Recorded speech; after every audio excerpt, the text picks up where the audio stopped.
Welcome to my channel, Advanced Learner Studio.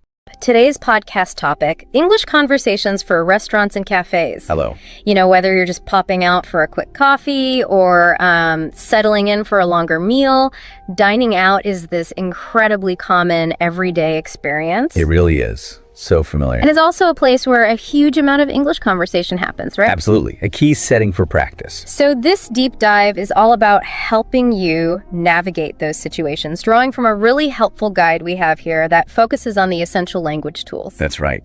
Our mission today is to equip you with the insights and the cultural awareness you need. So you can walk into any dining scenario, whether it's a bustling cafe or maybe a quieter restaurant, And feel completely confident and comfortable. Yeah.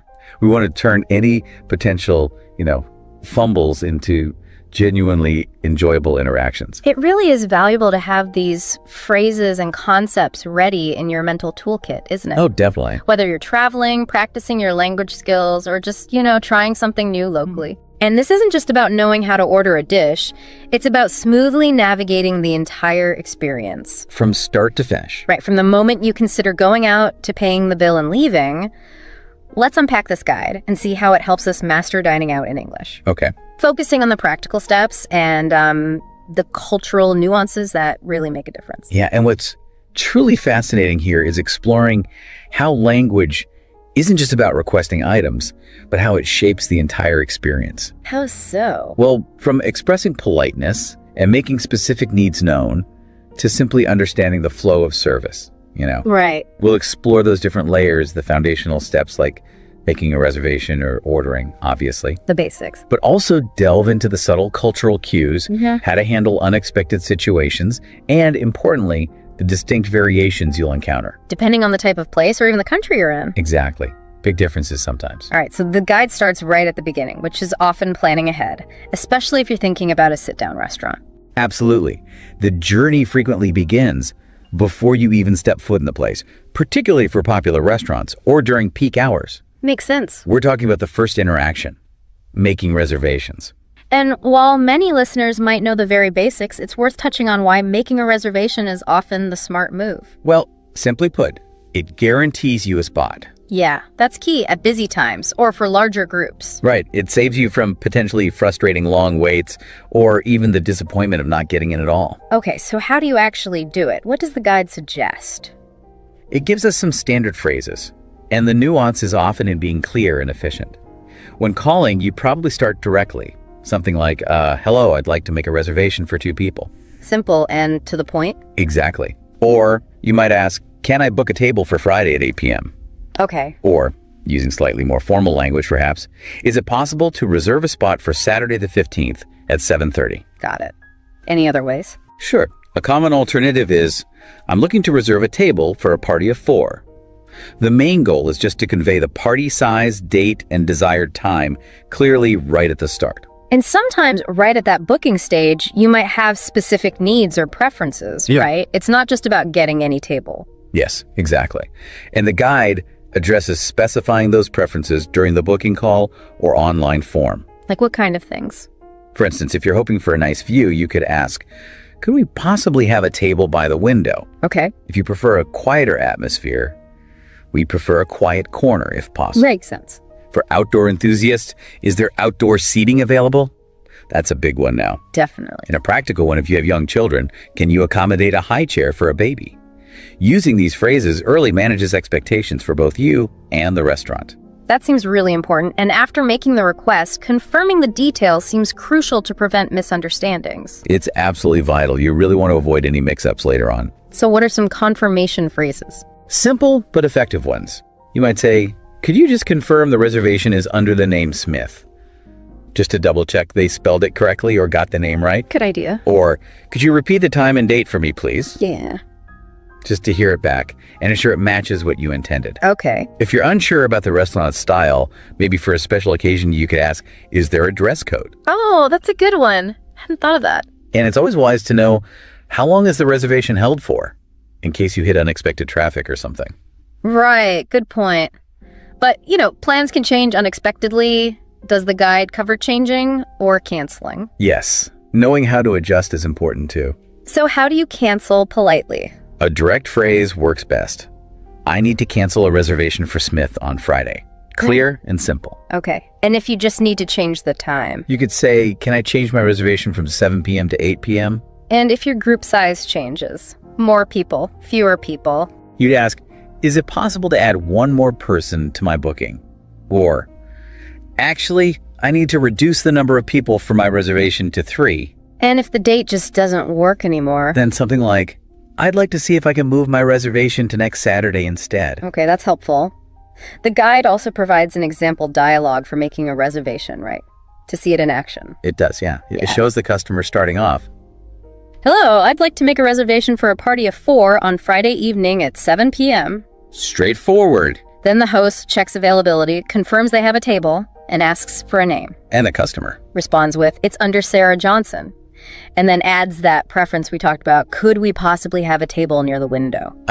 Putting it all together. Exactly. The host notes the preference, manages expectations by saying they'll do their best, but can't guarantee it, which is common. Right. And asks about other needs like a high chair.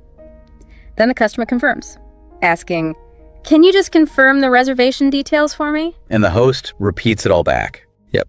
Party size, day, time, name, notes the preference, and mentions the table hold time, like maybe 15 minutes. It clearly demonstrates that essential back and forth confirmation. It really underscores the point that clarity benefits everyone, doesn't it? It absolutely does. And the tips provided in the guide reinforce this. What are the key tips? Things like try calling during less busy hours, mid-afternoon maybe, when staff might have more time. Makes sense. Be clear and concise with your details, name, number, time. Always confirm everything before hanging up. And you mentioned cancellation policies earlier. Right, pay attention to those. They're important. That point about cancellation policies is interesting. For someone who hasn't encountered them much, why do restaurants have them? Why is it important to know? That's a great question and worth exploring a bit. Restaurants, especially the popular or more high-end ones, often operate on pretty thin margins. Okay. Their capacity, the number of tables they have, is basically their main asset, particularly during those peak dinner or lunch hours. So every table counts. Exactly. When someone makes a reservation and then just doesn't show up, a no-show, or they cancel really late, maybe minutes before, the restaurant often doesn't have enough time to rebook that table, so it just sits empty during a time they expected it to be generating income. I see. Lost revenue. Precisely. They've already planned their staffing levels, maybe prepped certain ingredients, and allocated that space based on the booking. Right. So cancellation policies, which might involve charging a fee if you don't cancel by a certain deadline, are really a business necessity. They're designed to mitigate that financial loss. So it encourages people to commit or give proper notice. Yes. It encourages diners to be considerate. If you can't make it, letting them know in advance allows them to offer the table to someone else. So it's not just about the restaurant trying to grab extra money. It's about managing their limited resources effectively. That's a good way to put it. It's about supporting the restaurant's ability to operate sustainably. Being aware of their policy, you can usually find it on their website, or they might mention it when you book, isn't just about avoiding a potential charge for yourself. It's about being a considerate diner. Yeah, understanding the operational realities of the business you're choosing to support. Okay, that makes a lot of sense. So the reservation is set, or maybe you're being spontaneous and just walking in. The next step is actually arriving at the restaurant or cafe. Right. That initial interaction when you walk in the door, it sets the tone. How does that usually go? You'll usually be greeted near the entrance by a host, or maybe a server or manager in a smaller place. And how do you announce your arrival smoothly? What do you say? Well, if you have a reservation, you state that up front, giving your name and perhaps the time. Okay. Phrases like, hi, I have a reservation under the name Johnson, or we're here for our 7:30 booking for Miller. Simple. Got it. And if you don't have a reservation, just hoping for a table. Then you need to inquire about availability. Something like, hi, I don't have a reservation, but is there a table available for 2 people? Okay. Or you could ask directly about potential delays. Is there much of a wait for a table for 3? And what if you had a seating preference, like wanting to sit outside, or maybe you didn't mention it when booking? Can you ask again upon arrival? You definitely can. You might say, could we possibly sit outside, please? Yeah. If the weather's nice. Right. Or maybe, is there a booth available, if you prefer those? We'd like a table in a quiet area if possible, is another common request. Or away from the noisy kitchen door. Yeah, can we be seated away from the kitchen door? Yeah. Perfectly fine to ask, though they can't always accommodate it, of course. True. Now, what if there's a wait time? That happens a lot at popular spots, right? Very common. The guide offers essential phrases for managing wait times. Such as? The most common is simply asking, how long is the wait for a table for two? If you decide you're okay with waiting, you might ask about being notified, can you let us know when our table is ready? Or maybe, could you text me when it's ready? Some places do that now. Oh, handy. If they have a bar or a specific waiting area, is there a bar area where we could wait? It's a good question. Right. And in really busy places with a formal list, you'll need to ask, can we put our name on the wait list? Okay. There's an example dialogue for arriving without a reservation too, isn't there? Yes, it captures this kind of interaction well. How does it go? The customer starts with a direct question. Hi, do you have any tables available for a party of 3? Okay. The host checks, acknowledges it's busy. Maybe says something like, we're quite busy right now, provides an estimated wait time, like it's about a 15-minute wait. Standard stuff. And then asks if the customer wants to join the wait list. The customer agrees, sure, that works for us. And then asks about waiting options. Can we wait at the bar? The host confirms that's possible, takes their name, and directs them to the bar area. It's a concise, efficient, polite exchange. The tips for arriving seem like good common sense, but are definitely worth highlighting. They are. Things like, try to be on time for your reservation. Crucial. Or if you know you're going to be late, call ahead and let them know. Maintain politeness, always. Yeah. And importantly, observe the establishment's vibe or procedure for seating. What do you mean by vibe? Well, in a very casual cafe, there might literally be a sign saying, please seat yourself. Right, you just find an empty table. Exactly. Yeah. Usually after ordering at the counter. But in a more formal restaurant, or even many casual sit-down places, waiting to be greeted and seated by a host is the standard procedure. And just walking past them to grab a table would be Considered quite impolite, yes. You wait for them to show you to your table. That point about politeness seems especially relevant here. Why is maintaining a polite attitude so impactful in this initial interaction, especially when the place is clearly busy and maybe the staff seems stressed? It genuinely influences the service you receive, and honestly, it just starts the whole interaction off on a much better fit. How so? Think about it. When a restaurant is slammed, the staff is often under immense pressure. They're juggling multiple tables, dealing with new customers arriving, coordinating with the kitchen. Yeah, it looks stressful. So a customer who arrives with a polite demeanor, even if they're asking about a potentially long wait, it's just much easier and more pleasant for them to interact with than someone who comes in impatient or demanding right from the start. So it's not just about following social rules, but actually fostering a better relationship with the staff from the get-go. Absolutely. It shows respect for them and the demanding job they're doing. Now, politeness won't magically make a table appear if there truly are none available. Haha, true. But it creates a positive foundation.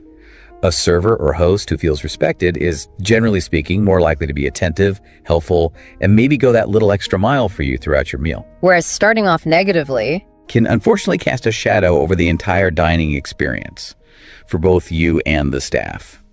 It's a small investment in positive social interaction that usually pays dividends in the quality of your experience. That makes sense.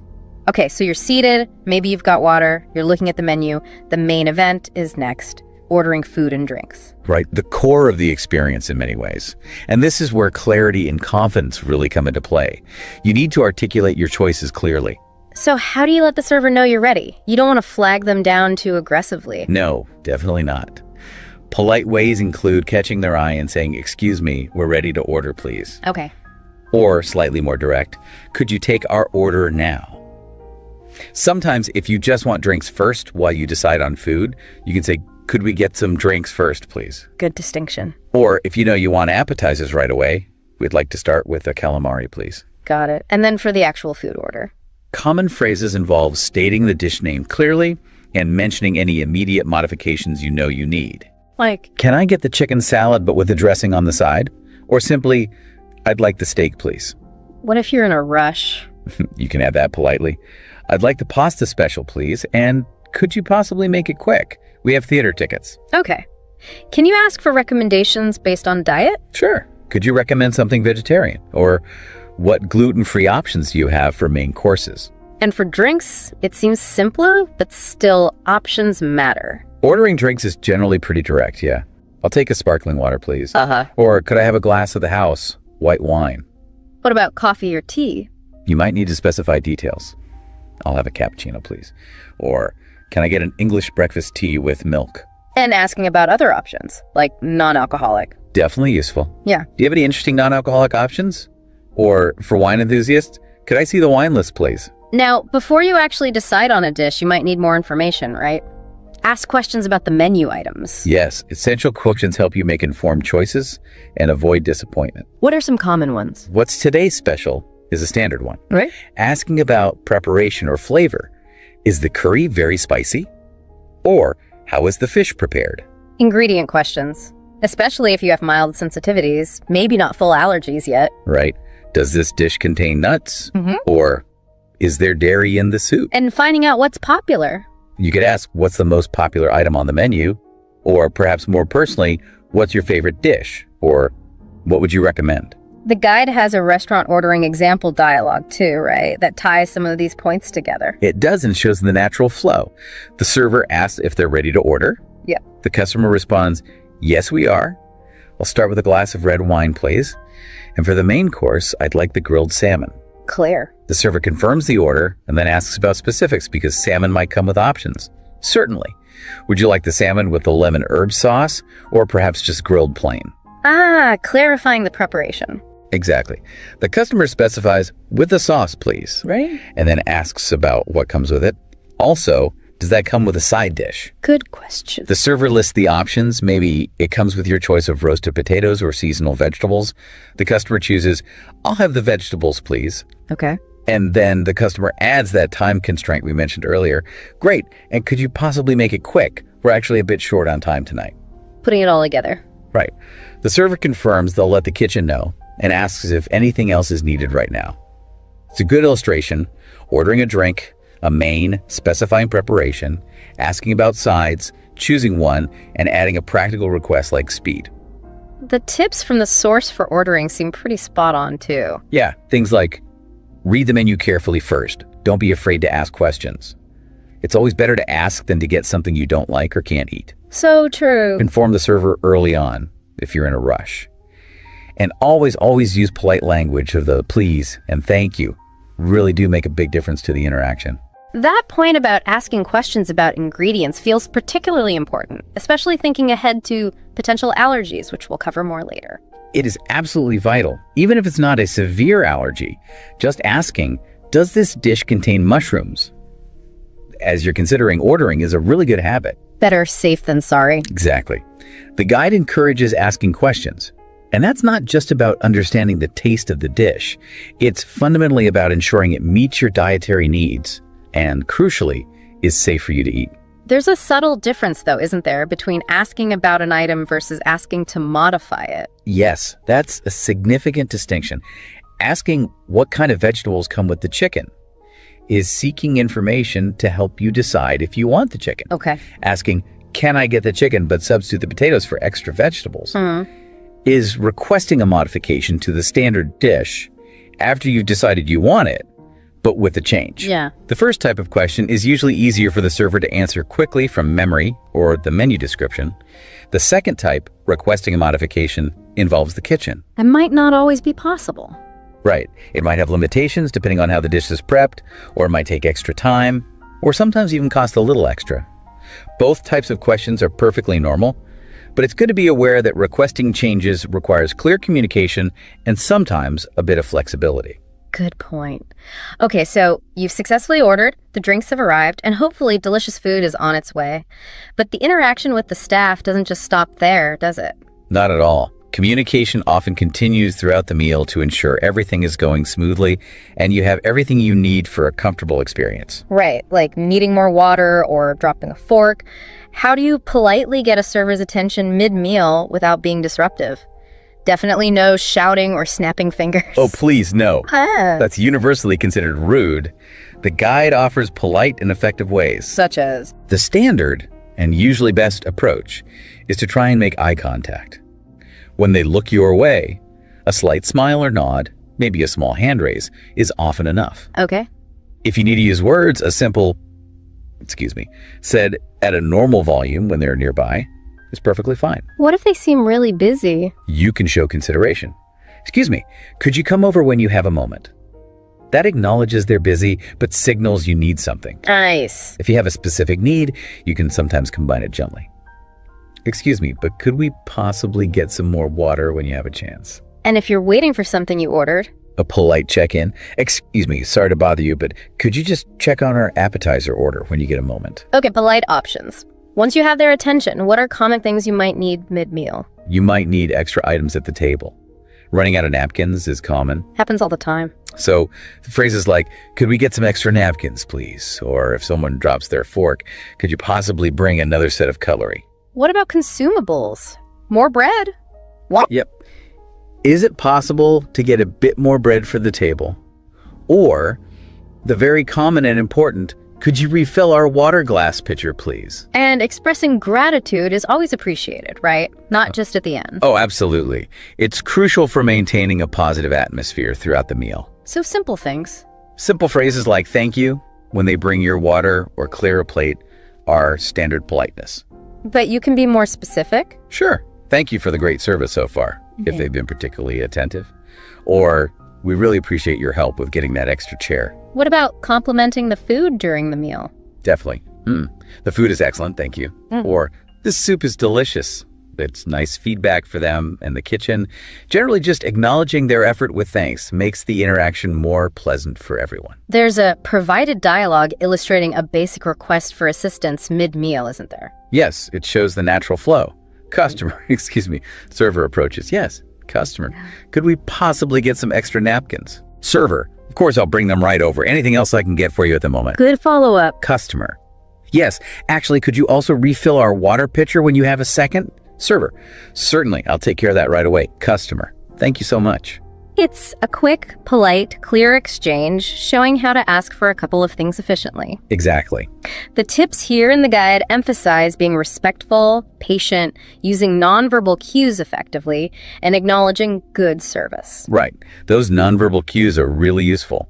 That subtle raised hand, or just catching their eye with a nod, is often enough to signal you need something without interrupting other diners or shouting across a room. And the appropriate nonverbal signals can vary culturally, you mentioned. They can, subtly. But generally, anything loud or overly attention-grabbing like yelling, whistling, or snapping fingers is considered rude pretty much everywhere in a dining context. Good to know. And you mentioned the impact of a simple thank you again. Yeah, for service staff who are often working really hard, sometimes in physically demanding roles, a genuine expression of thanks for a water refill, for bringing something promptly, for answering a question patiently, it can really make a difference in their day. Shows you see their effort. Exactly. Yeah. It shows you recognize their effort and aren't just taking the service for granted. It reinforces that positive connection we talked about earlier. Okay. Beyond those standard mid-meal requests, sometimes you need to personalize your order more significantly, especially for dietary needs or strong preferences. Right. Handling special requests is increasingly common and incredibly important because people have such diverse needs these days, whether it's for serious health reasons like allergies or ethical choices, or simply strong personal preferences. Dietary restrictions, especially allergies, seem like the most critical category here. Needs to be communicated very, very clearly. Absolutely. Non-negotiable clarity is needed here. Yeah. Stating allergies upfront and explicitly is vital for health and safety. What phrases should you use? They need to be unambiguous. Exactly. Something direct like, excuse me, I need to let you know I have a severe allergy to peanuts. Can you please ensure my dish is prepared completely free of peanuts and in an area without cross-contamination? That's very specific. Good. You also need to inquire about existing options that might already suit your needs. Do you have a separate gluten-free menu? Wow. Or is there anything on the menu that is definitely vegan? What if a dish is almost right, but needs one change? Then you ask about modification. The chicken salad sounds good, but can you make it without any dairy in the dressing? Or is it possible to prepare the fish without butter? Okay. What about customizing orders just for preference, rather than a strict dietary necessity? You can customize orders in various ways, sure. We already saw adding a time constraint. Make it quick. Right. You might want to omit ingredients you just don't like. Could you possibly leave the onions off the burger, please? Okay. Or maybe control the amount of sauce or dressing? Can I get the dressing for the salad on the side? That's a very common one. Yeah, I hear that a lot. What about swapping items? Sometimes possible. Is it possible to substitute the fries that come with the sandwich for a side salad instead? Worth asking. And other preferences, like how spicy you want something or how your meat is cooked? Yes, definitely. Adjusting spice level. Could you make the curry mild, please? Or specifying cooking temperature for meat. I'd like the steak cooked medium rare. That's essential information for the kitchen. What about sharing a dish? If you're dining with someone and want to share a large main course, for example, you might ask, could you possibly split this dish onto 2 plates for us in the kitchen? Some places will do that. Okay. The special request dialogue in the guide, the one about the peanut allergy, seems like a really clear example of how to handle a critical dietary need. It absolutely underscores the importance of being direct and clear. The customer says, hi, before I order, I need to mention I have a severe peanut allergy. Can you ensure my dish is completely peanut-free? Direct and unambiguous. And the server's response is key here. They should take it seriously. Absolutely. Thank you for letting me know. I understand completely. I will inform the kitchen immediately and make sure they take extra precautions to prevent any cross-contamination. Which dish were you thinking of ordering? That's a good response. Shows they get it. Right. It shows the server is taking ownership, understanding the severity, and clarifying the next step for the kitchen. The customer then specifies the dish, and the server confirms they'll note the allergy specifically for that order and might ask about any other modifications needed for that dish. The tips for special requests seem crucial here. They really are. Yeah. Mention restrictions or allergies early in the ordering process, ideally right at the beginning. Don't wait until the food arrives. No. Be specific about exactly what you need to avoid, e.g. all nuts, not just peanuts if that's the case, or what modification you're requesting. And be aware. Be aware that some substitutions or significant modifications might incur an extra charge. It's fair to ask, is there an extra charge for substituting the salad? Okay. Emphasizing the critical importance of clearly stating allergies for health and safety really can't be stressed enough, can it? No, it bears repeating. This isn't about being fussy.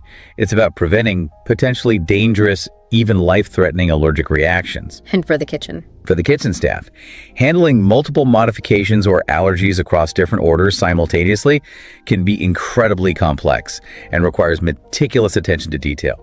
So, clear, concise, and early communication from you, the customer, is the absolute best way to help them get it right and ensure your meal is both enjoyable and safe. Okay. Now, unfortunately, despite everyone's best efforts, sometimes things aren't quite right. Maybe the food arrives cold or it's just the wrong order entirely. It does happen occasionally, yes. Yeah. And knowing how to address those issues or make a complaint politely and effectively is essential for getting them resolved smoothly without ruining the whole experience. How do you bring up an issue politely? You don't want to sound aggressive or accusatory right away. Exactly. Start gently, maybe with a polite opening phrase. Excuse me, to get their attention calmly. Then state the issue clearly but factually. Like, excuse me, I think there might be a mistake with my order. Or more directly, I'm sorry, but this isn't the dish I ordered. I believe I asked for the vegetarian option. what about temperature issues? That's a common one. A simple, excuse me, I'm sorry, but my soup is a bit cold. Or, this steak seems a little undercooked for what I asked for. And if something's wrong with the drink? I'm sorry, but there seems to be something not quite right with this wine. Or, I think this soda might be flat. Okay. And what kind of solution can you reasonably request? It depends on the issue. You can request a correction. Could you please replace this with the correct dish? Or a fix. Would it be possible to heat this soup up for me? What if the item is fundamentally wrong or just really unsatisfactory? You might ask, could this dish perhaps be remade? Or in some cases, is it possible to take this off the bill? And if the server isn't able to resolve it or the issue is quite serious? Then you might need to escalate politely. Could I possibly speak to the manager when they have a moment, please? The guide also includes phrases specifically designed to soften the tone when you're making a complaint, right? To keep things from getting confrontational. Yes, this is very helpful for maintaining a positive interaction, even when you have to point out a problem. What are some examples? Phrases like, I don't mean to complain, but no case, before stating the issue. Or, I'm really sorry to bother you, but there seems to be a small issue with, framing it gently. Or, I hate to have to mention this, but the fish seems a little dry. Giving them the benefit of the doubt can also help. I'm sure it was just a mix-up in the kitchen, but this has meat in it, and I ordered the vegetarian pasta.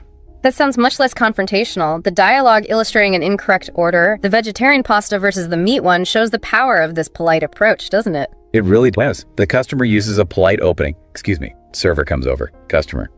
I'm so sorry, but I ordered the vegetarian pasta, and I think this one might have meat in it. Calm and factual. Exactly. And the server's immediate response is crucial. It should be apologetic and helpful. Oh my goodness, I am so terribly sorry about that. My sincere apologies. They should take responsibility. Right. And offer a solution immediately. Let me take this back to the kitchen right away and get the correct vegetarian dish for you immediately. They might also ask if the customer needs anything while they wait. Maybe offer a drink. And the customer just confirms. The customer confirms that's what they'd like, and the server apologizes again, reassuring them the correct dish will be out as quickly as possible. The politeness on both sides makes resolving the error much smoother. The tips for handling complaints seem like excellent reminders. Yes, remain calm and polite. That is absolutely paramount. Losing your temper rarely helps. What else? Be specific about the problem. Just saying, I don't like this, isn't helpful. Saying, this soup tastes much too salty for me, gives them concrete information. Makes sense. And know when it's appropriate to ask for a manager. Usually, you try to resolve it with the server first, unless it's a very significant issue or the server seems unable or unwilling to help. That point about staying calm and polite seems key. Why is it so much more effective than being aggressive? Because it keeps the focus on solving the problem. When you stay calm and polite, you invite a constructive conversation aimed at finding a solution. The staff are more likely to want to help you fix things. Whereas if you get angry, If you become aggressive or demanding, it almost always puts the staff on the defensive. It can escalate the situation, make them less willing to go the extra mile, and honestly, it just makes the experience unpleasant for everyone involved. Being specific helps them fix the actual problem efficiently, rather than guessing what's wrong. Okay, good advice. All right, let's assume the meal finished. Maybe there was a small issue that got resolved politely, or maybe everything went perfectly. Now it's time to wrap up and pay the bill. Right, the final stage of the dining experience. This requires a few specific phrases for settling the payment smoothly. First off, how do you signal you're ready for the bill? And I know you mentioned there's a key regional difference in the word itself. Yes, that's a classic one. It trips people up sometimes. Okay. In the United States and Canada, the common term is check. Okay. While in the United Kingdom, Australia, New Zealand, and many other parts of the world, the standard term is bill. Good to remember. So how do you ask? Depending on where you are, you'd ask, excuse me, could we get the check, please? US, Canada. Or could we have the bill, please? UK, Australia, etc. Any other ways? You could say, could you bring the bill check when you have a moment? Or slightly more direct, we're ready for the check bill now, thank you. What if you're dining with a group and need to pay separately? You need to specify that when you ask for the bill check. Could we possibly get separate checks bills, please? Or, if you just want the total divided, could you split the bill check 3 ways? Okay. Payment methods are also good to clarify, right? Especially with different places accepting different things now. Definitely. Don't assume your preferred method is accepted everywhere. How do you ask? You can ask up front when they bring the bill, do you accept credit cards? Or even more specifically, can I pay with Visa? Or do you take American Express? What about contactless or phone payments? Can I pay with Apple Pay? Or is contactless payment available? In cash. Is it okay if I pay in cash? Good to check if you need change for a large bill too. What if you're staying at a hotel and the restaurant is connected? You might be able to charge it to your room. Ask, is it possible to charge this to my room? My room number is number. Okay. And then the often discussed, sometimes confusing topic of tipping. Ah, yes, tipping. As we touched on, the norms vary hugely depending on the country and sometimes even the type of establishment within a country. So what phrases relate specifically to the act of tipping, maybe when paying by card? If paying by card, the machine might prompt you, or you might need to tell the server. You could ask, can I add the tip onto the card? How do you specify the amount? You might say, could you add a 15% tip, please? Or a specific amount, can you add a $10 tip to that? If paying cash, You might just leave cash on the table. Or if handing it directly, you could say, this includes a tip, thank you. Or just, thank you, keep the change, if the amount covers a reasonable tip. Crucially, how do you find out if a tip is expected or already included? That's key, especially in places like the UK or parts of Europe. Ask directly, is the service charge included in the bill? Or is the tip already included? Good to clarify. The dialogue for paying the bill covers these points, right? Yes. The customer asks for the check, using check, so implying a US-Canada setting. Server brings it and asks if they want it split. Okay. Customer says no, one check is fine, and then asks about payment. Do you accept credit cards? Server confirms they do and might mention bringing the portable card reader to the table. Common now. Then the customer proactively deals with the tip. Great, could you add a 20% tip to the total, please?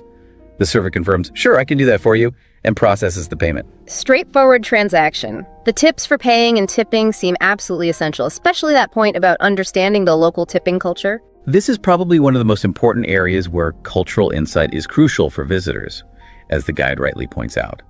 Tipping norms are definitely not universal. The guide mentioned the US standard of 15–20% for good service. Yes, and that's a very common expectation there.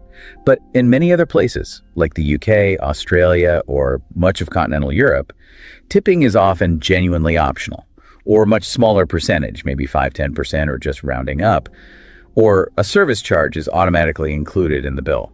Let's dig just a little bit more into the why behind these big differences. Why is tipping such a significant part of the service industry income in places like the US compared to countries where it might be optional or already included? It largely boils down to the fundamental wage structure for service staff in those countries. How so? In the United States, for many types of service employees, especially servers in restaurants, there's a legal provision for a lower minimum wage, often called a tipped minimum wage. This is significantly lower than the regular minimum wage. Because the tips make up the difference. Exactly. The system is built on the expectation that the majority of a server's earnings will come directly from customer tips. So in that context, tipping isn't just an optional thank you for good service. It's understood to be the main component of their actual livelihood.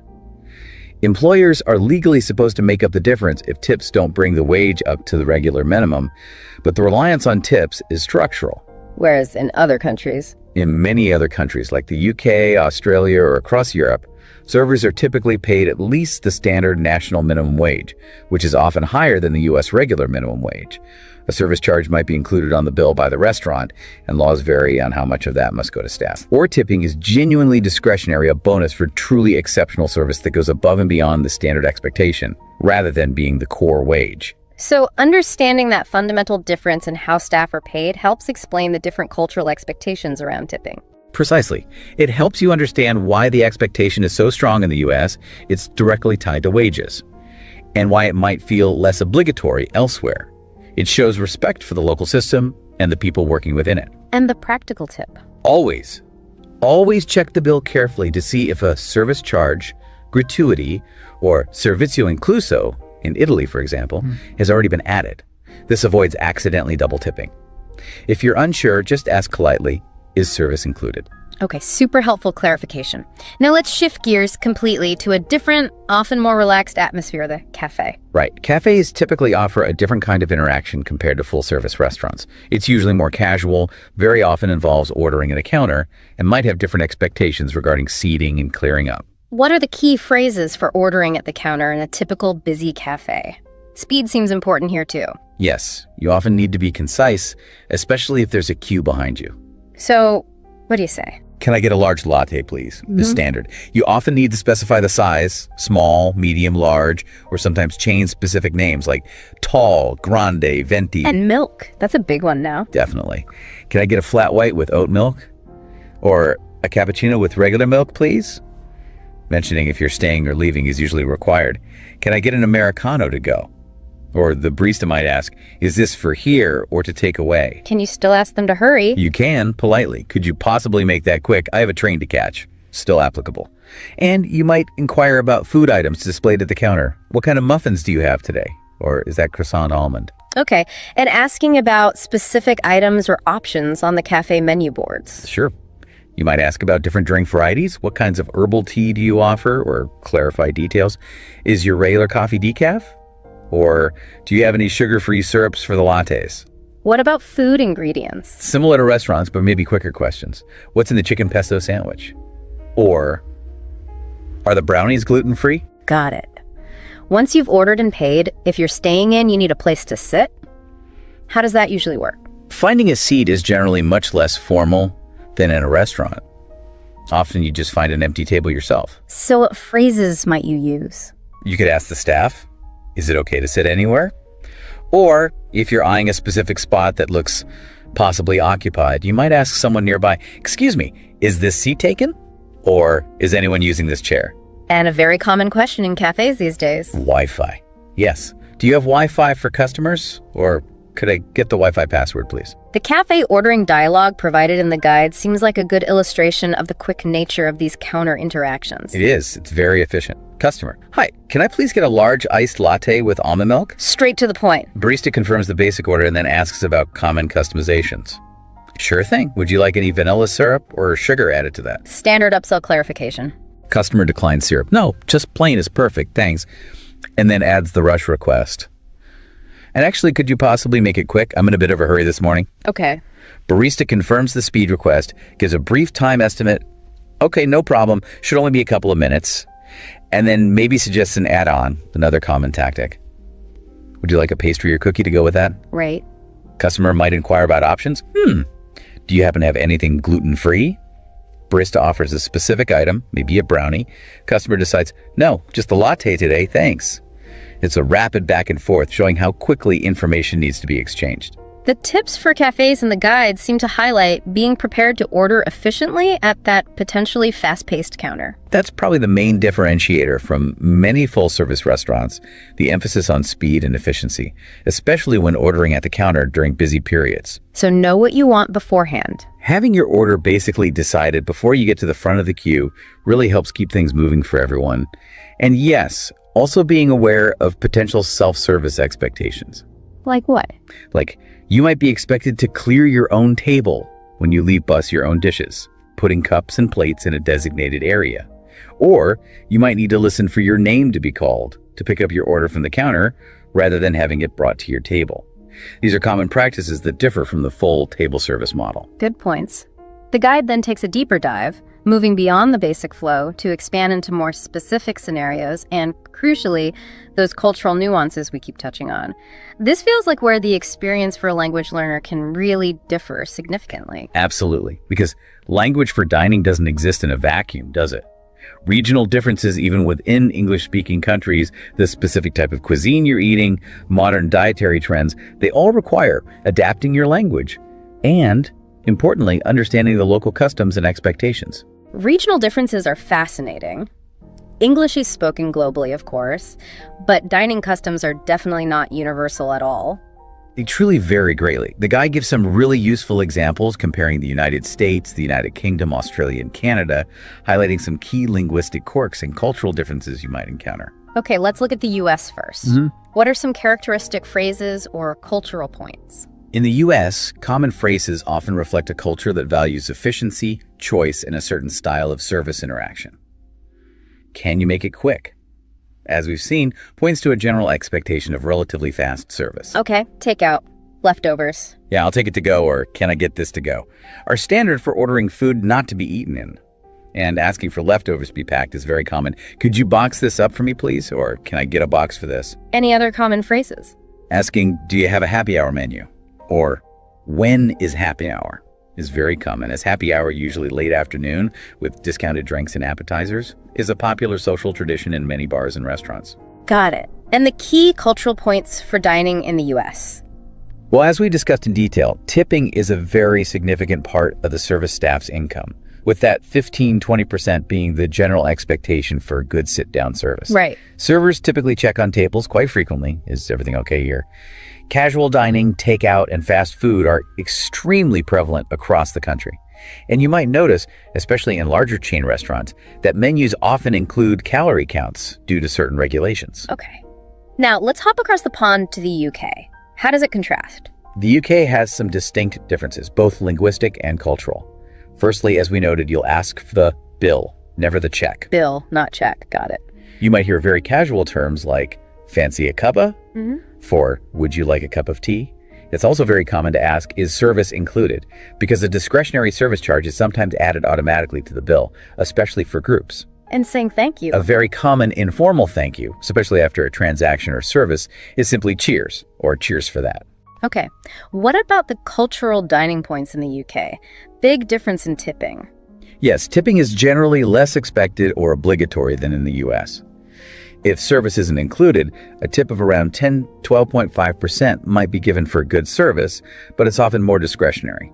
Sometimes no tip is left, especially for just drinks or very casual service, and that's usually okay. What about pubs? Pub culture is absolutely central to British social life. A key difference here is that you usually order both your drinks and your food directly at the bar. You typically pay up front when you order, even if you're taking a number and sitting at a table to eat. Table service for ordering is less common in traditional pubs. Good to know. Reservations? Afternoon tea? Reservations might be less necessary in smaller local pubs or cafes, though still recommended for popular restaurants, especially in cities or on weekends. And yes, the tradition of afternoon tea is quintessentially British, involving tea, sandwiches, scones, and cakes. And the guide makes that fun observation about the two common ways to pronounce scone, rhymes with gone or rhymes with cone. People have strong opinions. Haha, I bet. Queuing. Oh yes, queuing, lining up. Patiently is expected behavior in cafes, at pub bars, anywhere there's a counter service.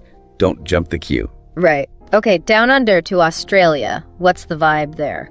Australia is generally known for its friendly, relaxed, and informal atmosphere, and the language reflects that. So you might hear. You might genuinely hear, can you make it quick, mate? Using that characteristic informal term of address. Ordering coffee involves specific local preferences. Can I grab a flat white? Very popular espresso drink there. Or a long black, please. Australia has a very strong cafe culture. What's BYO? Is this place BYO? Is a common question. EYO stands for bring your own. Many Australian restaurants, particularly smaller neighborhood ones, allow you to bring your own wine or sometimes beer. There's usually a small fee per bottle or per person called corkage. Interesting. And leftovers. A very casual way of asking might be, could you chuck this in a takeaway container for me? Chuck, meaning put or throw. Okay, cultural points for Australia. Tipping. Tipping is generally not expected as standard practice, similar to the UK. It's appreciated for really excellent service, but not obligatory. If people do tip, it's often a smaller amount, maybe rounding up the bill or 5–10%. Cafe culture. Yes, very strong, sophisticated cafe culture, particularly in cities like Melbourne and Sydney. High-quality coffee is taken seriously. BYO restaurants are a notable feature, as mentioned, and the overall tone of interaction is typically very casual, direct, and friendly. All right. Finally, Canada, which the guide notes has influences from both its southern neighbor and its British roots. Exactly. Canada often blends practices. Linguistically, you might hear that recognizable Canadian, tacked onto sentences. Can you make it quick, Haha, yes. Any specific Canadian food drink terms? I'll have a double-double. Is classic Tim Hortons lingo. Timmy's is a hugely popular coffee and donut chain, almost a cultural institution. A double-double specifically means coffee with 2 creams and 2 sugars. Knowing that shows some local familiarity. Good tip. Bill or check. They often use the word check, the British-Canadian spelling of check, for the bill. But the practice of asking, can you split the check, is common, similar to the US. And poutine. Yes. Asking, do you serve poutine, might come up. It's a famous, maybe infamous, Canadian dish of French fries topped with cheese curds and gravy. Okay. Cultural notes for Canada. Tipping. Tipping norms are very similar to the US, with 15–20% being the standard expectation for good sit-down restaurant service. So, quite different from the UK or Australia in that regard. The influences. The dining culture feels influenced by both American efficiency and perhaps some British or European traditions. Tim Hortons, as mentioned, has its own unique culture and language. And due to Canada's strong multiculturalism, you'll find an incredibly wide variety of excellent international cuisines readily available everywhere. Wow, it's fascinating how much variation there is just between those 4 major English-speaking countries. It really is. Exploring these regional differences highlights how language and dining etiquette are deeply intertwined with local culture, history, and even economics, like the wage structures influencing tipping. And being aware of these distinctions, even small ones like check versus bill or the tipping norms, can really prevent awkward moments. Absolutely. It makes your dining experience much smoother, shows respect for local customs, and demonstrates that you've made an effort to understand the local way of doing things. It's those small cultural adjustments that help you navigate different environments more comfortably and confidently. The guide also touches on phrases specific to different cuisines, which makes perfect sense. The vocabulary you need for an Italian menu isn't quite the same as for a Chinese or Mexican one. Correct. Different types of restaurants often come with their own unique terminology for dishes, ingredients, or standard ordering approaches. Knowing just a few specific terms related to the cuisine you're about to eat can significantly smooth out the ordering process and maybe even enhance your enjoyment. It helps bridge potential communication gaps with the server, who might sometimes assume a basic familiarity with their menu structure or key terms. It allows you to be more specific in your order. Okay, so for an Italian restaurant, what kind of specific phrases might be useful? Well, you'd likely use specific pasta names. I'll have the spaghetti carbonara, please, or could I get the fettuccine alfredo? You might ask about pizza modifications using Italian terms. Can you make the margherita pizza with extra basil but no olives?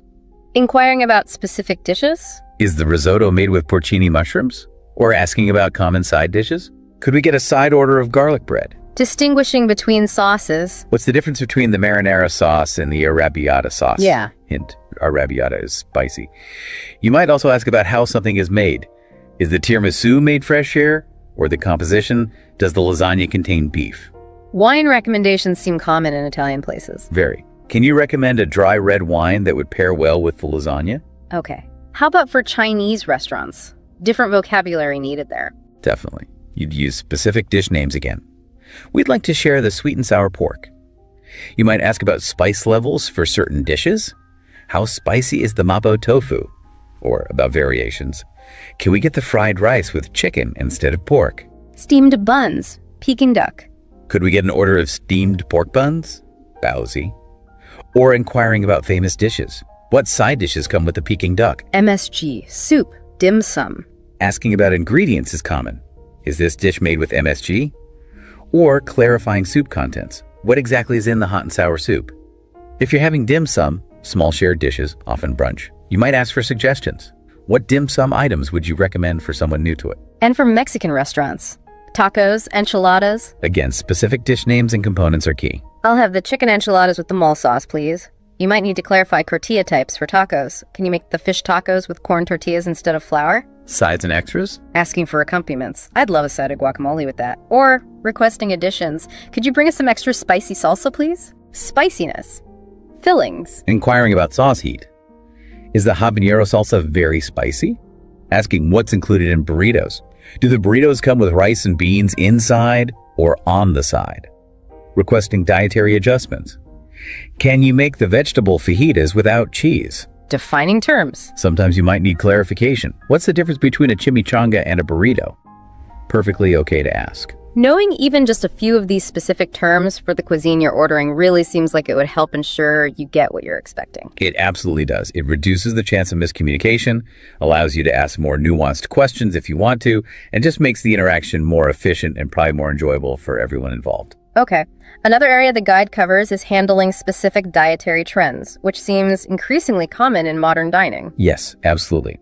With more people consciously following specific diets like keto, low carb, high fat, paleo, based on presumed caveman diet, or various forms of plant-based eating, knowing how to communicate these needs clearly is becoming a really practical necessity when eating out. Are restaurants generally prepared for this now? Increasingly, yes. Many restaurants are much more aware and accommodating of these trends than they used to be. However, clear, confident, and specific communication from you, the customer, is still absolutely vital to ensure they understand your requirements correctly. So, for someone following a keto diet, what might they ask? They'd focus on avoiding carbs and sugars. So, do you have any specific low-carb or keto-friendly options? Or requesting modifications like, can you make the burger without the bun, maybe served on lettuce instead? Asking about hidden carbs. Is there any sugar added to the sauce? Or asking to swap out starchy sides. Could I substitute the fries with a side salad or some steamed broccoli? They might also inquire about desserts. Do you have any keto-friendly dessert options, perhaps berries and cream?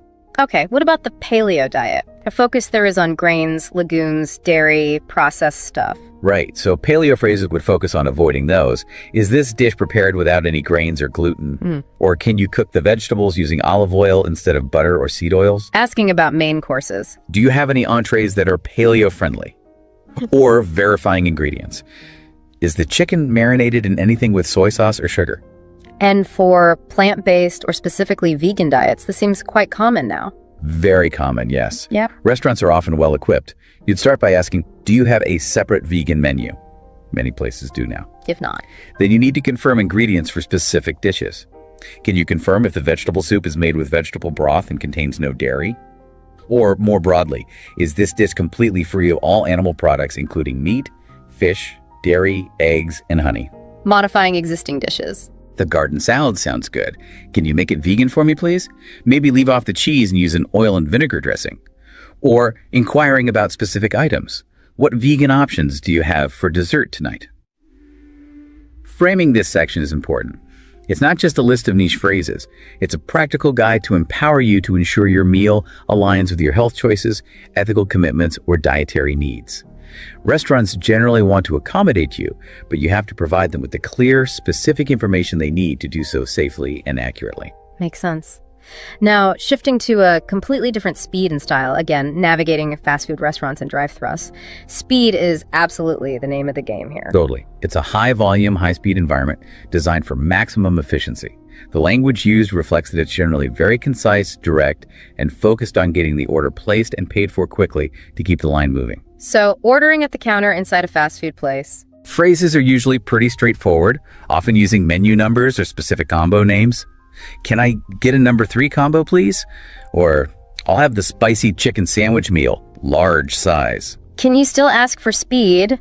Seems redundant.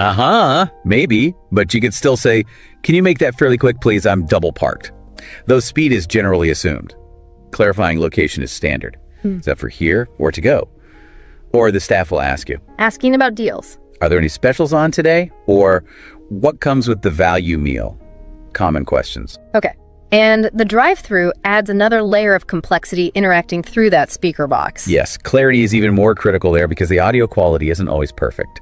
You need to speak clearly and maybe slightly slower than normal. How do you start the order? Usually just wait for them to say, go ahead, or welcome to, then state your order clearly. Hi, I'd like to order a cheeseburger, small fries, and a chocolate shake. Can you add the speed request? Can you make that as fast as possible, please? When you pull up to the payment or pickup window, you might confirm, hi, I had the cheeseburger order. What if you didn't hear the total clearly over the speaker? Perfectly fine to ask at the window. Sorry, could you repeat the total for me, please? The drive-thru example dialogue in the guide must show just how quick this needs to be. It does. Customer. Hi there, I'd like a large fries and a vanilla shake, please. Staff, over speaker. Okay, 1 large fries, 1 vanilla shake. Will that be everything for you today? Quick confirmation. Customer. Yep, that's all. Thank you. Maybe adds the implicit speed request. How long will that be? Staff. Got it. Your total is $5.85. Please drive forward to the first window. Boom, done. It's designed for minimal words and maximum throughput. The deep dive here is recognizing how the context dictates the language. Using concise, unambiguous phrasing isn't just polite in this setting, it's essential to the whole operational model and respects the time of everyone in the queue behind you. Being prepared with your order before you get to the speaker helps immensely. Okay. What about phrases specifically designed for international travelers, or perhaps those who might not feel fully fluent in English yet? It's understandable to need a little extra help sometimes when dining in a foreign language. Absolutely. And this section of the guide is really empowering because it explicitly acknowledges that it's completely okay not to understand every single word or phrase, especially when you're in a new or unfamiliar environment. These phrases are tools designed precisely to help bridge those communication gaps, allow you to ask for clarification, and ultimately build your confidence. So how can you ask for things to be made clearer if you're struggling to understand? Several very useful phrases here. If someone is speaking too quickly, a polite, "Excuse me, could you please speak a little bit slower?" can be a lifesaver. Good one. If a menu item description is confusing or uses unfamiliar words, "I'm sorry, I don't quite understand this dish. Could you explain what it is?" If you just didn't catch something. "I'm sorry, I didn't quite catch that. Could you repeat it, please?" perfectly normal request. Asking about menus in other languages. Worth asking, though not always available. Excuse me, do you happen to have a menu in Spanish, French, your language? Okay. And what about navigating an unfamiliar menu when you're just unsure what to pick? Maybe everything looks new. You can absolutely ask for guidance. What's a typical local dish that you would recommend? Or maybe, could you suggest something that's popular but perhaps not too unusual for a visitor? Good way to put it. Confirming spice levels based on your tolerance is wise. Is this dish considered very spicy by local standards? Or asking about general popularity, especially among other visitors. What's a popular item that tourists usually enjoy ordering here? Asking these questions shows you're making an effort and genuinely seeking their guidance, right? Exactly. And these phrases give you permission, in a way, to not know everything. They're practical tools for managing the reality of being a language learner, or just a visitor, in a real-world situation. Using them helps you feel more in control, less stressed, and ultimately have a better dining experience. That's really valuable. Finally, the guide touches briefly on etiquette in language for high-end or fine dining. This seems like a different level of formality and expectation altogether. It often is, yes. The atmosphere in fine dining establishments is usually more refined, the pace of service is typically slower and more deliberate, and the language used by both the staff and often the patrons tends to be slightly more formal, descriptive, and detailed. Understanding these nuances is part of appreciating that type of experience. So, when making a reservation for a high-end place, what might be different? You might want to mention the reason for your visit, if it's special. I'd like to reserve a table for two for a special occasion. It's our wedding anniversary. You might also inquire about expectations. Could you tell me if there is a dress code for the main dining room? Asking about specific offerings. Yes, in more detail. Do you offer a multi-course tasting menu? Or seeking specialized help? Will there be a sommelier available during our dinner service to assist with wine selection? Okay. And during the meal itself, in this more formal setting? You might engage with the descriptions more. Could you please elaborate on the preparation of the chef's signature dish? Or request professional guidance with pairings? We're having the duck. What wine would the sommelier recommend to pair with that? Managing the flow. Complimenting. You might subtly manage the pace if needed.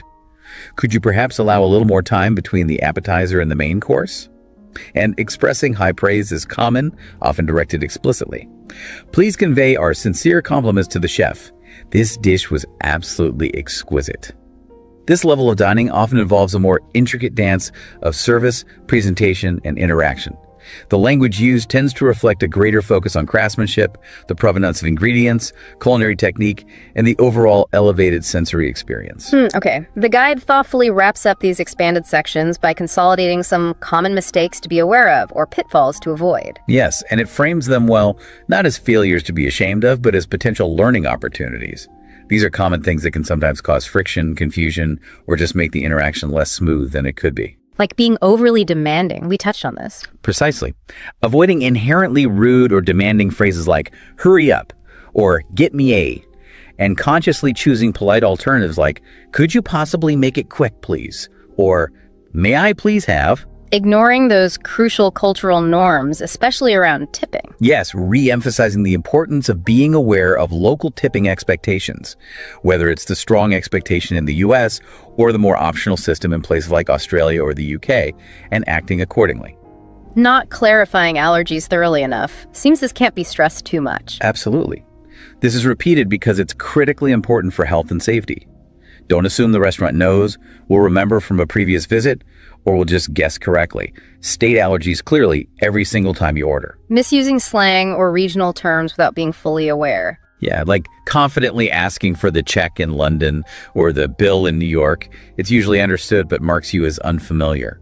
Or trying to use very local slang you're not quite comfortable with. It might just sound unnatural or even incorrect. Sticking to clear, standard phrasing is often safer. These points are really just helpful reminders that successful communication when dining out is a blend of knowing the right vocabulary, using polite and appropriate language, and being culturally aware and sensitive. They encourage mindfulness in your interactions. So looking back at everything we've covered today, wow, it's a lot. From making that initial reservation or inquiry, navigating arrival and getting seated, the whole process of ordering drinks and food, handling mid-meal requests, and maybe dealing with issues. Then paying the bill and understanding tipping, exploring the different vibes of cafes versus restaurants, and diving into those really important regional variations, specific cuisines, dietary needs, fast food, traveler tips, and even fine dining. It's clear this guide offers a really comprehensive toolkit for diners using English. It really does try to cover the whole spectrum. It takes you through the entire journey, from planning to leaving, and highlights that successfully navigating dining in English isn't just about memorizing lists of vocabulary. It's more about building confidence by understanding the different stages of the process, recognizing the common interaction patterns, being aware of the cultural context you're in, and feeling prepared with the right language tools to manage all those situations smoothly and politely. Absolutely. It feels like it's about transforming potentially stressful or confusing moments, especially for a language learner or traveler, into genuinely enjoyable, successful experiences where you feel capable and comfortable interacting. Exactly that. Confidence often comes from feeling prepared and understanding the environment you're walking into. So for you listening right now, maybe take a moment to think about the phrases or the cultural insights that resonated most strongly with you from this deep dive. Which section felt most relevant to your own past experiences or perhaps your future travel or dining plans? Consider how you might consciously try to use some of these phrases next time you're in an English-speaking restaurant or cafe. It could be a real-life situation, or even just practicing role-playing with a friend or a language partner. Try to actively notice the interactions happening around you in dining settings, too. See if you can pick out some of the language points and cultural nuances we discussed today. And here's a final thought to perhaps ponder as you go about your day. Consider how the specific way we talk about food, service, and the whole dining experience itself might actually reflect broader cultural values or priorities. What subtle differences have you noticed in dining language, perhaps even between different types of eateries within the same city or region? Think about the language used in a super casual diner versus a very formal restaurant, for example. What does that tell us? It's a really fascinating lens through which to observe language and culture constantly interacting and shaping each other. Well, that brings us to the end of our deep dive into mastering English conversations for restaurants and cafes. Thank you so much for joining us on this learning journey today here at the Learn English Lab. We sincerely hope this discussion equips you with practical tools and boosts your confidence to dine out with greater ease and enjoyment wherever your English-speaking adventures take you. And if you found this helpful, please do like, share, and subscribe to this YouTube channel for more deep dives into essential English skills and communication strategies. Until next time, happy dining. Welcome to the Deep Dive. Today, we're tackling something most of us do pretty often, dining out. But communicating effectively in English in restaurants or cafes, that can feel surprisingly tricky. It really can. You've got fast interactions, specific vocabulary, cultural expectations. Exactly. So if you're learning or maybe just polishing your English, the restaurant scene is, well, it's a real-world test ground, isn't it? It definitely is. Our sources today are all geared towards helping you turn those potentially awkward moments, booking a table, figuring out, tipping into times when you feel confident, totally in control. Yeah, feeling comfortable. Okay, let's unpack this. Our mission here is to give you the tools, not just the words, but the sort of cultural know-how to navigate the whole dining experience smoothly. From the moment you think about going out, right through to paying the bill. And that control, that confidence, it comes from seeing dining out as a series of small interactions. Each one needs slightly different language. So we're moving beyond just, like, I want a burger. We're digging into the practical steps, the cultural stuff, and how being polite actually genuinely influences the service you get. Okay, good. So starting at the start then, the pregame, planning and making reservations. For a proper sit-down restaurant, especially popular ones or peak times, booking seems pretty essential. Oh, absolutely. Unless it's super casual, booking ahead is usually smart. So what's the key there? You need to convey party size, date, and time clearly, efficiently. Exactly. And the way you ask matters. You're not demanding, right? You use softer language, like, I'd like to make a reservation for 2 people, please. Or maybe, hi, could I book a table for Friday night around 8 p.m.? Okay. Using I'd like to or could I instead of I need Establishes a better tone right away. Precisely. It's courteous. Makes sense. So you've got the basics down, 2 people, Friday, 8 p.m. What if you have a specific request, like you really want a window table, or maybe you hate being near the noisy kitchen? Yeah, good question. You frame it as a preference, not a demand. How would that sound? You could try, would it be possible to get a table by the window? Or we'd love a quiet corner if one's available. Using if possible or would it be possible makes it clear it's a request. Okay. And what about practical things, like needing space for a stroller or a high chair? Same principle, just ask directly but politely. Do you happen to have high chairs available? Or could you accommodate a high chair for a baby? Got it. And then that moment of slight panic, did they actually write it down correctly? How do you confirm without sounding like you don't trust them? Oh, that's easy and totally normal. Just a quick, could you just confirm the reservation details for me? It's under the name Smith. Perfect. Simple. Now, life happens. Plans change. What's the best way to cancel or maybe change the number of people? Again, politeness and clarity. Don't over-apologize. Just be direct and timely if possible. So something like, Hi, I need to cancel my reservation for Smith on Friday night. Or, I have a booking for 2 under Smith for Friday. Is it possible to change that to 3 people? okay, straightforward. But here's where, as you say, it gets really interesting. Why do restaurants get so concerned about cancellations or no-shows? It seems like they could just fill the table, right? That's the common misconception, but it hits right at the core of how restaurants actually work. How so? Restaurants, especially independent ones, often run on incredibly thin margins. Their main asset, the thing they sell, is table capacity during peak hours. Right, the seats. Exactly. And that capacity is perishable. If someone books a prime table for 4 at 7:30 on a Saturday and then just doesn't show up. They can't resell that specific time slot easily. Precisely. Or if they cancel only 10 minutes before. By then, it's often too late to contact someone on a wait list or fill it with walk-ins. That's lost revenue, directly impacting their bottom line. So those cancellation fees or holding credit card details, it's not meant to be a punishment. Generally, no. It's a business necessity to mitigate the financial hit from empty tables they expected to be filled. Understanding that and giving proper notice if you do need to cancel is actually being a considerate diner. It's supporting the business's sustainability, in a way. Absolutely. It's a piece of cultural awareness that goes beyond just knowing the right phrase. Okay, that's a really valuable insight. So, booking done, we arrive at the restaurant.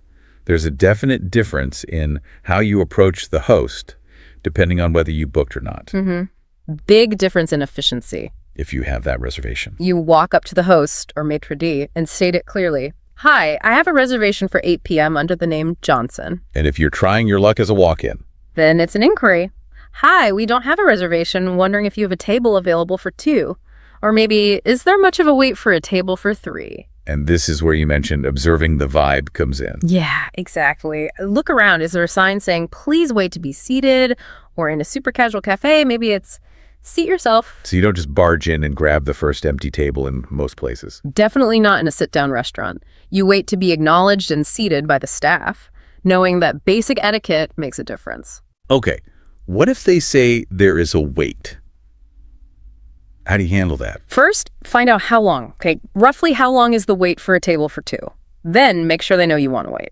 Great, could you put our name on the list, please? Sometimes they take your number now, right? Yeah, increasingly common, especially in busy places. You can ask, do you text when the table's ready? Or could you text me?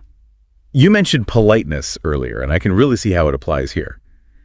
Facing a busy, maybe stressed host, approaching them calmly and politely must make their job easier. It absolutely does. Think about it from their perspective. Being polite, patient, even when it's chaotic, that genuinely affects the service you might receive later, too. It sets a positive tone. Exactly. You're building a little bit of goodwill right from the start, rather than adding to their stress. Great point. Okay, we've navigated the arrival, we're seated, menus are open. Now, how do we politely get the server's attention when we're ready to order? Definitely no finger snapping. Please, no finger snapping. Or shouting across the room. So what's the move? Try to make eye contact. A slight nod or a small hand raise, palm facing down usually when they glance your way.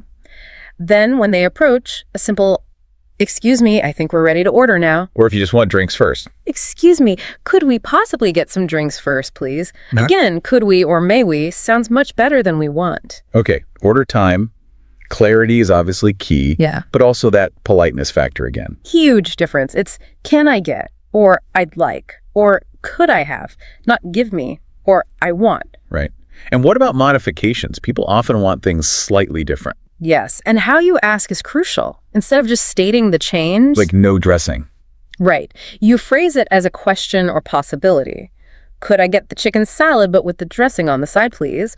Or is it possible to substitute the fries for a side salad? What about if you're in a hurry? Be upfront but polite. When you order, you could say something like, "We're actually a little tight on time. We have theater tickets for 8:30. Could you possibly let the kitchen know?" It manages expectations respectfully. Before locking in the order, often you need more info from the menu. Yeah, absolutely. Asking questions is smart. What are some standard ways to ask? Simple, direct questions work best. What is the soup of the day? Or could you tell me what comes with the grilled fish? Or how spicy is the vindaloo, actually? And safety questions, like about allergens. Crucial. Does this dish contain nuts? Or is the sauce made with dairy? And here's a key distinction I think people sometimes miss. The difference between asking for information versus asking for a modification. Explain that. Asking what comes with the steak is just information gathering. Asking, can I swap the mashed potatoes for extra broccoli, is a modification. Why does that matter? Because a modification requires the kitchen to potentially do something different outside their standard process. They might be able to, they might not, or sometimes there might be a small extra charge. Asking for info is usually straightforward. Got it. And that brings us to the really critical safety point. Allergies. This isn't just politeness, it's potentially life or death. Absolutely non-negotiable. Clarity here is paramount. So what does this all mean in practice? It means you can't be vague. Exactly. You need unambiguous, specific language, state the allergy clearly, and the severity if it's serious. So give us the gold standard phrase. Something like, "Excuse me, it's very important. I have a severe allergy to peanuts. Could you please ensure my dish is prepared completely peanut-free and ideally in an area without cross-contamination?" Wow. Okay. That's very clear. It needs to be. Mention it when you order, maybe even remind them when the food arrives if you're concerned. Be specific, all nuts, shellfish, dairy, whatever it is. Okay, vital advice. Let's skip ahead. Meal enjoyed, plates cleared, time for the final lap. Yeah. Paying the bill and the whole tipping minefield. First up, that key vocabulary difference. Yes, the check versus the bill. In the US and Canada, you ask for the check. Check. Could we get the check, please? And in the UK, Australia, New Zealand. It's the bill. Could we have the bill, please? Will they understand if you use the wrong one? Oh, almost certainly. But using the local term just makes you sound a little more clued in, you Right. know. Little details. Now, paying with a group, this can get awkward if you don't plan. How do you ask to split the payment? Best to ask when you request the check or bill itself. It saves the server a lot of hassle. So you'd say, Could we possibly get separate checks bills, please, if everyone wants their own? Or could you split the bill 3 ways if you're dividing it evenly? asking early is key. Definitely. Saves them running back and forth. Okay, now the big one, tipping. This raises a really important question. Why is it almost mandatory in some places, like the US, but totally optional or just a small bonus elsewhere? This causes so much confusion for travelers, and it comes down to fundamental differences in how service staff are paid. It's structural, isn't it? Completely structural. In the United States, the system is built around tipping. Many servers receive what's called a tipped minimum wage, which is significantly lower than the standard minimum wage. So the tips aren't just a bonus, they're expected to make up the bulk of their actual earnings. Exactly. That 15-20% tip isn't just extra. It's considered part of their core compensation needed to reach a living wage. That's why it feels like a social obligation there. Okay, contrast that with, say, the UK or Australia or much of Europe. Right. In those places, servers are typically paid the standard national minimum wage or sometimes higher. It's a full wage independent of tips. So tipping there is what? It's genuinely a discretionary bonus. A thank you for good service, maybe 5-10% or rounding up the bill. It's appreciated, but it's not structurally required for the server to make their basic wage. So if you're visiting London from New York and leave a 20% tip, They'll likely be very happy, but it might seem unusually generous. The key takeaway is understanding why the expectation is different. and that crucial tip, always check the bill itself first. Yes, especially in tourist areas or for larger groups, sometimes a service charge is already included. Look for that line item to avoid tipping twice unintentionally. Invaluable advice. Okay, let's shift gears a bit. Context matters. A buzzing cafe has a totally different conversational rhythm than a fancy dinner. Oh, completely different pace and expectations. Cafes are often about efficiency, right? Especially if you're ordering it at the counter. Yeah, be ready. Know what you want before you get to the front of the line. The phrases are quick, direct. Can I get a large latte with oat milk, please? Is this for here or to take away? Or if you're looking for a seat, excuse me, is this seat taken? Maybe even, could I get the Wi-Fi password, please? Keep it moving. Okay, let's do that quickfire regional linguistic quirk blitz you mentioned. Little things that mark you as an insider. Fun ones. The UK. Ask for the bill. Use cheers casually for thank you. And in pubs, remember you almost always order food and drinks at the bar and often pay up front. Australia. Generally more informal tone. Don't be surprised by me. And asking if a place is BYO, bring your own alcohol, is common for some restaurants. Canada. The classic Tim Hortons order. Asking for a double-double gets you a coffee with 2 creams and 2 sugars. Love it. What about for folks who aren't fully fluent in English? It can be intimidating. Yeah, absolutely. The key is having tools to manage the conversation, not just react to it. Like what? Don't be afraid to slow things down. Excuse me, could you please speak a little slower? Or ask for clarification. I'm sorry, I don't quite understand this dish. Could you explain what braised means? Empowering yourself to control the pace. Exactly. Most servers will be happy to help if you ask clearly. We also touched on cuisine-specific vocabulary. Knowing the right terms helps. Definitely. If you're in an Italian restaurant, knowing pasta names helps. Or you might ask, is the risotto made with arborio rice? Or for Mexican, clarifying tortilla types. Yeah. Can you make the tacos with corn tortillas instead of flour? Being specific helps them get it right for you. And that specificity is even more important with modern dietary trends. Keto, paleo, vegan, gluten-free. Oh, absolutely. Vague requests like low-carb or plant-based can be misinterpreted. So be precise. Yes. Don't just say keto-friendly. Ask, could I get the burger with no bun, maybe served on lettuce instead?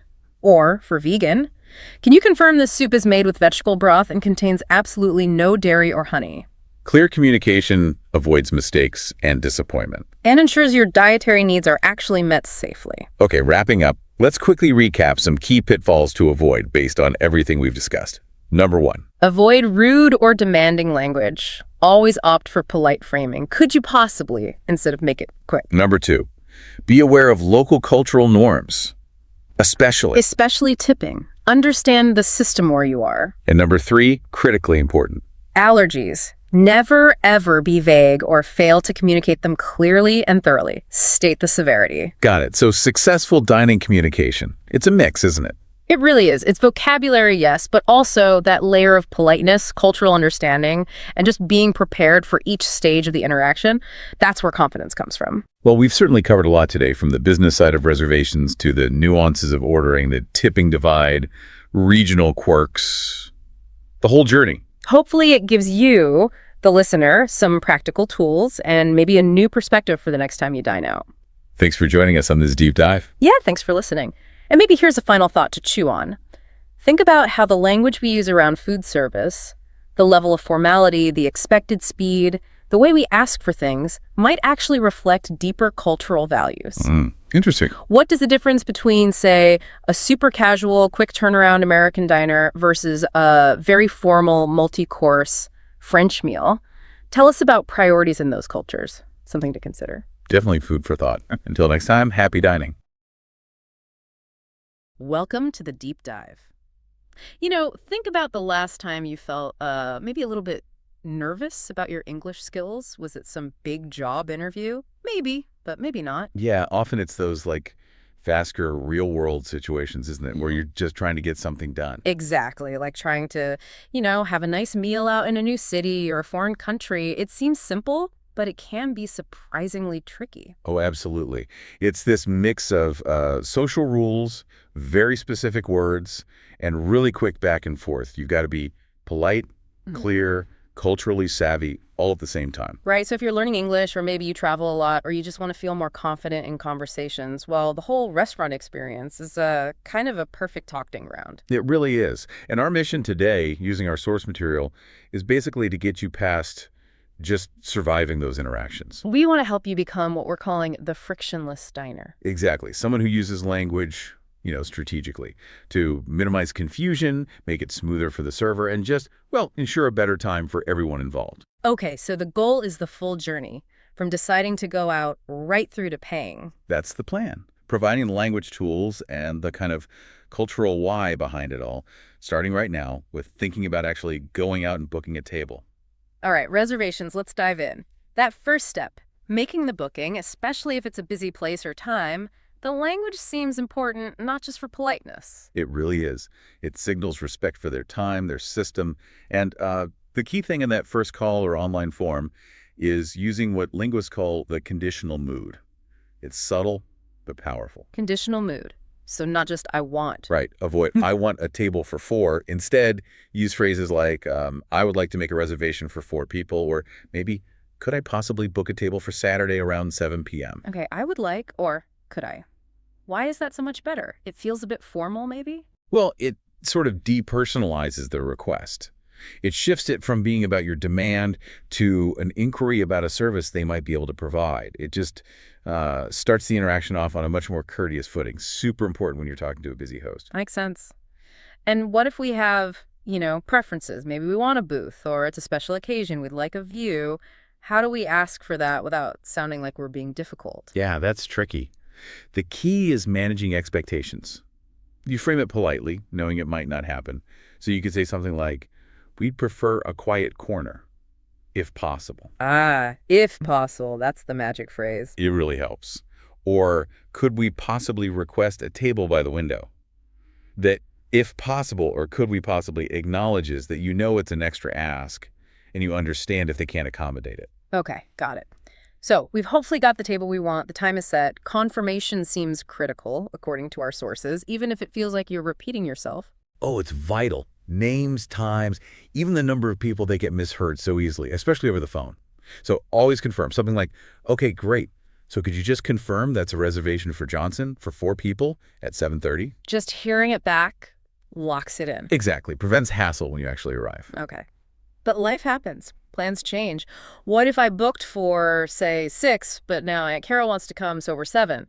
Or I'm running late from work. Can I push it back 15 minutes? Right. The key is be proactive and clear. Don't just show up with an extra person. Call ahead. For adding someone, hi, I have a reservation for Smith at 7 to 0. Is it possible to add one more person, or would that be difficult? You're acknowledging it might be a problem. And for time change. Similar approach. Okay. Hi, it's Johnson again. I apologize, but would it be possible to move our 7.3 reservation to 7.45? Is that still okay? That little I apologize goes a long way. It shows you're potentially causing an inconvenience. Okay. That actually leads perfectly into something our sources highlight as a real aha moment for diners. Understanding why some restaurants, especially the popular or higher-end ones, have these strict cancellation policies. Credit card holds, no-show fees. Yes. This is super interesting because it really boils down to the basic economics of running a restaurant. You have to remember their main asset, especially at peak times like dinner on a Saturday, is their table capacity. That's your tables, okay. And that asset is, well, it's perishable. Perishable, like vegetables. Exactly like vegetables. If a table booked for 7 p.m. sits empty because the party doesn't show up, the restaurant can't sell that 7 p.m. slot later at 9 p.m. That specific time slot, that revenue, is gone forever. Ah, okay. So a no-show isn't just an empty table. It's lost income they probably can't recoup because it's too late to rebook it. Precisely. They've allocated staff, they've held the space, turned other people away perhaps. So those cancellation policies the credit card holds, they're not just trying to be difficult. They're essential business tools. They're trying to mitigate that financial loss and, I guess, encourage people to be considerate and actually call if their plans change. That's exactly it. It's an economic buffer. Right. And understanding that why makes it easier to respect the policy and hopefully motivates you to use that clear, polite language we just talked about if you do need to cancel or change. Right. Context established. Okay, let's jump forward. We've either booked successfully or maybe we're just trying our luck walking in. Arrival. This sets the tone, right? Absolutely. If you have that reservation, make it easy for them. Walk up to the host stand and say clearly, hi, I have a reservation for Johnson at 7:30. Simple enough. And if we don't have one, we're just winging it. Then you inquire, usually about availability or wait time. Something like, hi, I know you're probably busy, but do you happen to have a table available for 2? Or maybe more directly, is there much of a wait for a table for 3 right now? And a key piece of etiquette here that sometimes gets ignored, you wait to be seated. You don't just barge past the host and grab the first empty table you see. Oh, definitely not. That's a major difference between, say, a formal restaurant and maybe a very casual cafe, which we'll touch on later. In a sit-down place, you always wait. The staff usually have a plan, a way they distribute tables among servers so nobody gets swamped. Respecting that process starts things off smoothly. Okay, so we're shown to our table, but it's right by the noisy kitchen door or maybe squeezed into a busy walkway. Can we ask to move? Is that considered rude? It's not inherently rude, but it needs to be handled, delicately. Don't make a scene. Wait for the host or your server to come back and ask politely. Using that conditional language again. Exactly. Excuse me, I know you're very busy, but would it be at all possible to perhaps move to a table that's a little bit quieter? This one seems quite active. Acknowledge their effort, frame it as a polite question, and if they say no, because maybe they're fully booked or saving tables, you just have to accept it gracefully. All right. We're seated, maybe we moved, maybe not. Menus are open, time to order. How do we signal we're ready without, waving frantically or snapping? Please, no snapping. Ever. In many cultures, that's how you call a dog, not a person. It's incredibly rude. Okay, noted. No snapping. So what do we do? It's all about subtle signals. Try to make eye contact with the server. When they glance your way, a slight nod or a small smile usually does the trick. If they're nearby but haven't seen you, a quiet, "Excuse me, whenever you have a moment, we're ready to order, please." Politeness again. It's the grease in the wheels. It really is. And that politeness extends to the actual ordering. We already mentioned "I'd like" instead of "I want." Right. I'd like the steak, please. Perfect. But often we want to tweak things, right? Customize the order. Yeah, like dressing on the side or no onions, that kind of thing. Super common. Yeah. The golden rule here is always phrase your modification as a question, not a demand. Could I possibly get the chicken salad, but with the dressing on the side? Yeah. Or would it be okay to substitute the fries for a side salad? Asking, not telling. Exactly, because you're asking them to deviate from the standard preparation, which involves the kitchen. Okay, let's dig into that a bit more because our sources make a really important distinction here. The difference between asking for information and asking for a modification. This seems key. It is absolutely key because it affects the workflow. Asking something like, "What vegetables come with the salmon?" is asking for information. The server can usually answer that quickly just by looking at the menu or knowing the dish. Okay, that's simple enough. But asking, "Can I swap the potatoes that come with the salmon for extra broccoli instead?" That's a modification. And modifications actually impact the kitchen's process. Tremendously. Think about a busy kitchen. It's often like an assembly line. A modification means the server has to put a special note in the order system. The chef or line cook has to see that note, break the rhythm, find the different ingredient, prepare it specially, and make sure no mistakes happen. Right. So while asking for info is fine, modifications should be maybe used sparingly and always asked for very politely. Precisely. Ask nicely. Understand it might not always be possible, especially if they're slammed, and keep them reasonable. Asking for 5 modifications on one dish is probably pushing it. Got it. Now, the really serious one, allergies. This is non-negotiable. It's about health, sometimes life or death. You absolutely cannot be vague here. This is the moment where clarity trumps everything else. You cannot assume anything. You can't just say, "I don't like nuts." You need what our sources call the gold standard phrasing. Okay, give us the gold standard. What does that sound like? It involves stating the severity, naming the specific allergen, and requesting clear action. For example, "I need to be very careful. I have a severe, potentially life-threatening allergy to peanuts and all tree nuts. Could you please ensure my dish," let's say, "the chicken is prepared completely free of all nuts, and ideally using separate utensils and a clean surface to avoid any cross-contamination." Wow, okay, that's very specific. It has to be. State it early when you order. State it clearly. And then maybe even ask them to confirm they've understood the severity and can communicate it clearly to the kitchen. Your server becomes your crucial link to safety. That makes perfect sense. Okay. So we've navigated ordering, modifications, allergies. The meal was great. Now it's time to pay. And here comes that classic linguistic hurdle that catches so many people out. Check versus bill. Ah, yes. It's a simple dialect difference, but causes endless confusion. Basically, in the US and Canada, you ask for the check. "Excuse me, could we get the check, please?" Check. Got it. US and Canada. Right. But in the UK, Ireland, Australia, New Zealand, Generally, you ask for the bill. Can we possibly have the bill, please? Bill. Okay. UK, Australia, etc. A good way to remember might be that British English often uses bill for invoices or statements of money owed.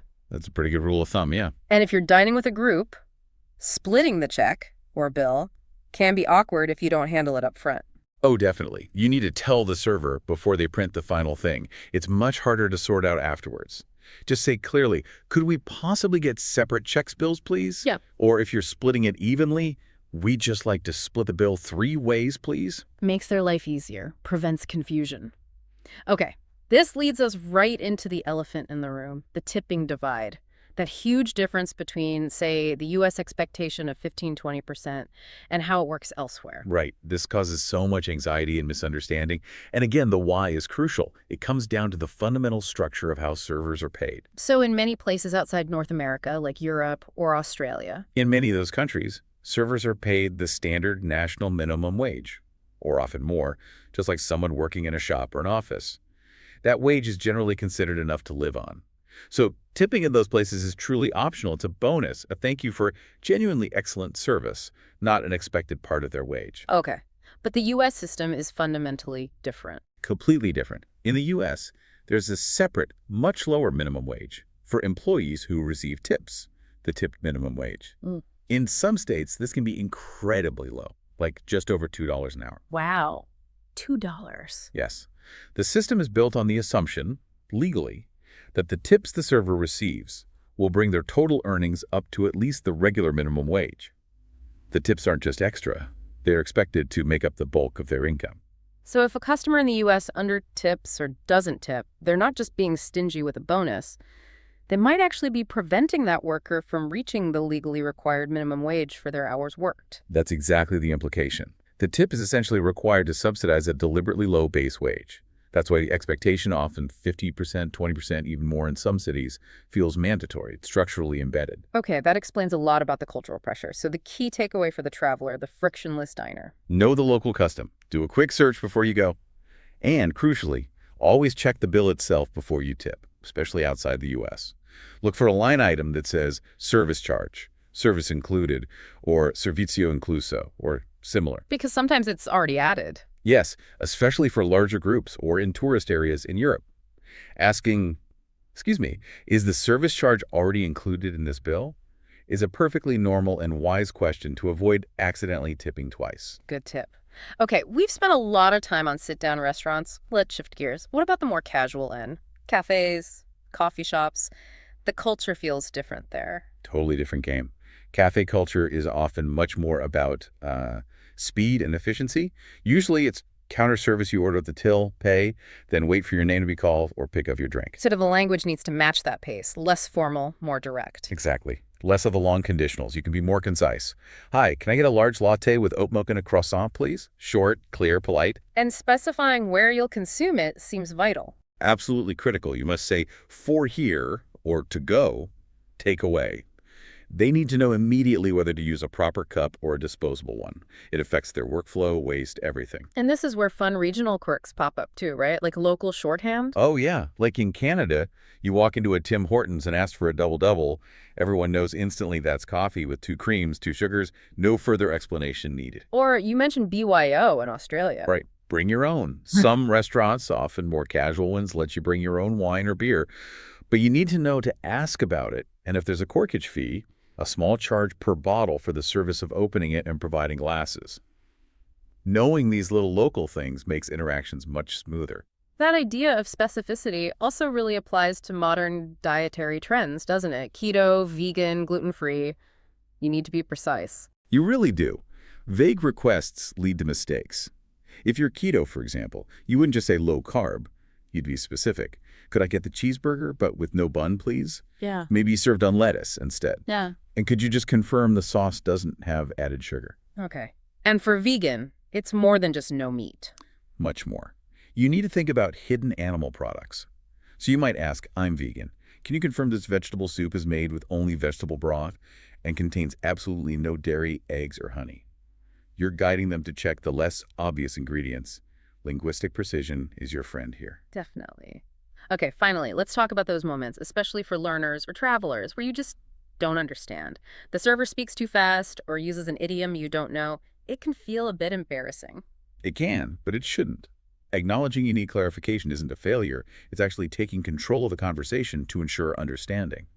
It's smart. So what are the go-to phrases? There are a few really useful ones.